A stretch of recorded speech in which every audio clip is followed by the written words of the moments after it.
ಬಂಗನ್ನ ಅಥವಾ ಮೆಲಾಸ್ಮಾನ ಯಾರಾದ್ರೂ 4 ದಿನದಲ್ಲಿ ಕ್ಯೂರ್ ಮಾಡ್ಬೋದು ಅಂತ ಹೇಳಿದಾರಾ? ಹಾಗಿದ್ರೆ ಇದು ದೊಡ್ಡ ಸುಳ್ಳು. ನಾನು ಬಂಗಿನ ಬಗ್ಗೆ ಡೀಟೇಲ್ ಆಗಿ ಲಾಸ್ಟ್ ವಿಡಿಯೋದಲ್ಲಿ ಹೇಳಿದ್ದೀನಿ. ನೀವಿನ್ನೂ ನೋಡಿಲ್ಲ ಅಂದ್ರೆ ಒಮ್ಮೆ ನೋಡ್ಕೊಂಡ್ ಬನ್ನಿ. Welcome to ಸುರುಷ. ನಾನ್ ನಿಮ್ ಡಾಕ್ಟರ್ ಸುಕನ್ಯಾ. ಇವತ್ತು ಇದ್ರ ಟ್ರೀಟ್ಮೆಂಟ್ ಬಗ್ಗೆ ನಿಮ್ಗೆ ಎಕ್ಸ್ಪ್ಲೈನ್ ಮಾಡ್ತೀನಿ. ಮೊದಲನೇದು, ನೀವು ಡೈಲಿ ಸನ್ಸ್ಕ್ರೀನ್ ಯೂಸ್ ಮಾಡಲೇಬೇಕು. ನಿಮ್ ಸ್ಕಿನ್ ನ UV ರೇಸ್ ಇಂದ ಪ್ರೊಟೆಕ್ಟ್ ಮಾಡಬೇಕು. ಹಾಗೆ ಯಾವ್ದಾದ್ರು ಬರ್ತ್ ಕಂಟ್ರೋಲ್ ಪಿಲ್ಸ್ ತಗೋತಾ ಇದ್ರೆ, ಹಾರ್ಮೋನಲ್ ಇಶ್ಯೂಸ್ ಇದ್ರೆ ಅದನ್ನ ನೀವು ಡಾಕ್ಟರ್ ಸಜೆಷನ್ ತಗೊಂಡು ಕರೆಕ್ಟ್ ಮಾಡ್ಕೊಳ್ಳಿ. ಡಾಕ್ಟರ್ ಸಜೆಷನ್ ಇಲ್ಲದೆ ಯಾವುದೇ ಕ್ರೀಮ್ ನ ರ್ಯಾಂಡಮ್ ಆಗಿ ಯೂಸ್ ಮಾಡಬೇಡಿ. Kojic acid, azelaic acid, niacinamide, vitamin C, tranexamic acid topical application help ಆಗುತ್ತೆ. ಇದ್ರ ಬಗ್ಗೆ ಪರ್ಟಿಕ್ಯುಲರ್ ಆಗಿ ಇನ್ಫಾರ್ಮೇಶನ್ ಬೇಕಂದ್ರೆ ಮೆಸೇಜ್ ಮಾಡಿ. ಹಾಗೆ chemical peel, micro needling, laser treatment ಕೂಡ ವರ್ಕ್ ಆಗುತ್ತೆ. ಬಟ್ ಇದನ್ನು ಕೂಡ ಡಾಕ್ಟರ್ ಗೈಡೆನ್ಸ್ ಅಲ್ಲೇ ಮಾಡಬೇಕು. ಮೇನ್ ಪಾಯಿಂಟ್ ಅಂದ್ರೆ ಸ್ಟಿರಾಯ್ಡ್ ಕ್ರೀಮ್ ನ ಮಾತ್ರ ತುಂಬಾ ಜಾಸ್ತಿ ಯೂಸ್ ಮಾಡಲೇಬೇಡಿ. ಬಂಗು ಅನ್ನೋದು ಕಂಟ್ರೋಲ್ ಬರಕ್ಕೆ ತುಂಬಾ ಟೈಮ್ ಬೇಕು. ಓವರ್ ನೈಟ್ ಏನೂ ಆಗಲ್ಲ.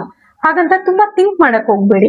ಕಾನ್ಫಿಡೆಂಟ್ ಆಗಿರಿ. ನೀವು ಅದ್ರ ಬಗ್ಗೆ ತುಂಬಾ ಯೋಚನೆ ಮಾಡಿದಷ್ಟು ಸ್ಟ್ರೆಸ್ ಇಂದ ಕೂಡ ಬಂಗು ಜಾಸ್ತಿ ಆಗೋ ಚಾನ್ಸಸ್ ಇರುತ್ತೆ. ನಾನು ನನ್ನ ನೆಕ್ಸ್ಟ್ ವಿಡಿಯೋಸ್ ಅಲ್ಲಿ ಸೈನ್ಸ್ ಬೇಸ್ಡ್ ಹೋಮ್ ರೆಮಿಡೀಸ್ ನ ನಿಮ್ ಜೊತೆ ಶೇರ್ ಮಾಡ್ತೀನಿ. ಅದಕ್ಕೆ ನನ್ನ ಅಕೌಂಟ್ ಫಾಲೋ ಮಾಡೋದನ್ನ ಮರಿಬೇಡಿ. ಈ ವಿಡಿಯೋ ಇಷ್ಟ ಆದ್ರೆ ಲೈಕ್ ಮಾಡಿ, ಶೇರ್ ಮಾಡಿ. Thank you.